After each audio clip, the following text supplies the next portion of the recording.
नमस्कार. श्री स्वामी समर्थ.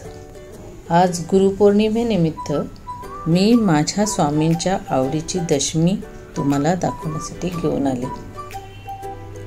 त्याच्यासाठी साहित्य: 1 कप गव्हाचं पीठ, वेलची पावडर, जायफळ म्हणजे जायफळाची पावडर, गूळ 1/4 कप गूळ, 1/4 कप दूध आणि बेसन 2 ते 3 चमचे.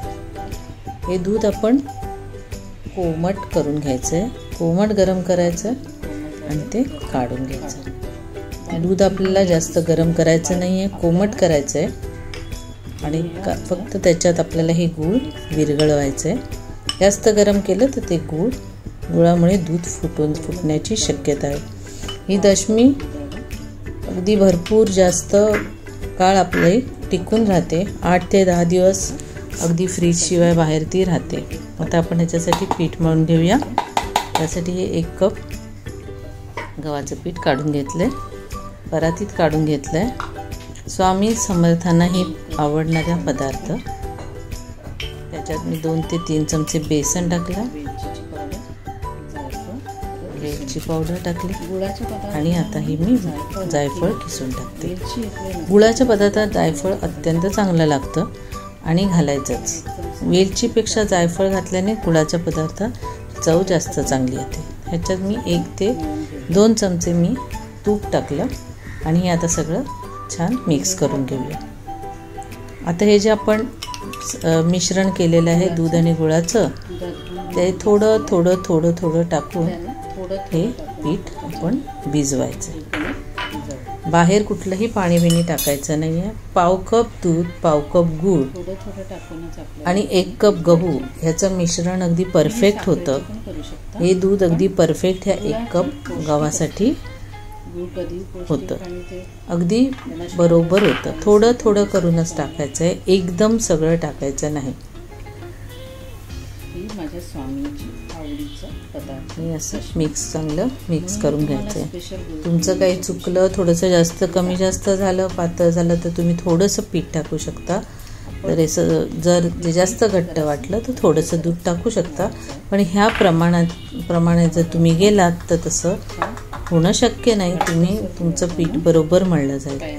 आणि आपल्याला घट्टसूत पीठ मळायचं आहे. घट्टसूत पीठ मळून हे आपल्याला अर्धा तास ठेवायचं आहे. छान असं घट्ट पीठ हे मळून आपल्याला ठेवायचं आहे अर्धा तास. अर्धा ते पाऊण तास ठेवल्यानंतरच आपण आता हे मी अर्ध्या तासाने पीठ काढलेलं आहे.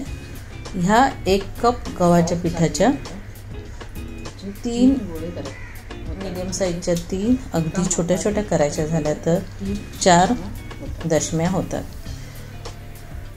ही दशमी अत्यंत चांगली टिकायला आणि प्रवासात तुम्ही घेऊन गेलात तर चवीलाही छान, राहतेही चांगली. अगदी कितीही 8 ते 10 दिवस पण राहते आणि तुम्ही प्रवासात ती खाऊ शकता. आता ही दशमी आपण लाटली आहे ती खूप जास्त जाड पण नाही लाटायची, एकदम पातळ पण नाही लाटायची. म्हणजे आपण जे थेपले करतो त्याच्यापेक्षा थोडी जाडच असायला पाहिजे. आता ही चव्यावर टाकली आहे मी. साधारण 1 मिनिट ही भाजू द्यायची आणि मग आपण ती परतली. आता त्याला छान तूप लावलं आहे आणि बघा छान फुगून आली आपली दशमी जी आहे ती फुगून पण आली आहे थोडीशी. आता ही फुगली आहे. आता आपण तूप लावून परतायची आणि दुसऱ्या बाजूलाही तूप लावून घ्यायचं. ही खूप छान लागते, चवीला गोड वगैरे. ही मात्र लो फ्लेमवरच भाजायची आहे. मोठ्या फ्लेमवर जर तुम्ही ही दशमी भाजली तर ती करपून जाईल आणि गूळ पण फुटत जाईल आणि आतून कच्ची राहील. त्याच्यासाठी बारीक गॅसवर अशी दाबत कळ्याने दाबून अशी ही दशमी भाजायची आहे.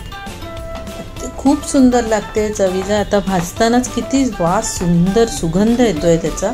आणि बघा किती छान ब्राऊन कलरची आपली दशमी भाजून झाल्या. बघा आपल्या दशम्या तयार झाल्या. ह्या माझ्या स्वामींसाठी दशमी आणि केशर दूध मी आज गुरुपौर्णिमेनिमित्त स्वामींना अर्पण करते आहे। माझा व्हिडिओ जर तुम्हाला आवडला तर लाईक शेअर सबस्क्राईब करायला विसरू नका आणि असेच वेगळे मी व्हिडिओ तुमच्यासाठी घेऊन येईल आणि कमेंट सेक्शनवर तुम्हाला काय अजून बघायचं आहे ते मला नक्की कळवा। श्री स्वामी समर्थ। नमस्कार।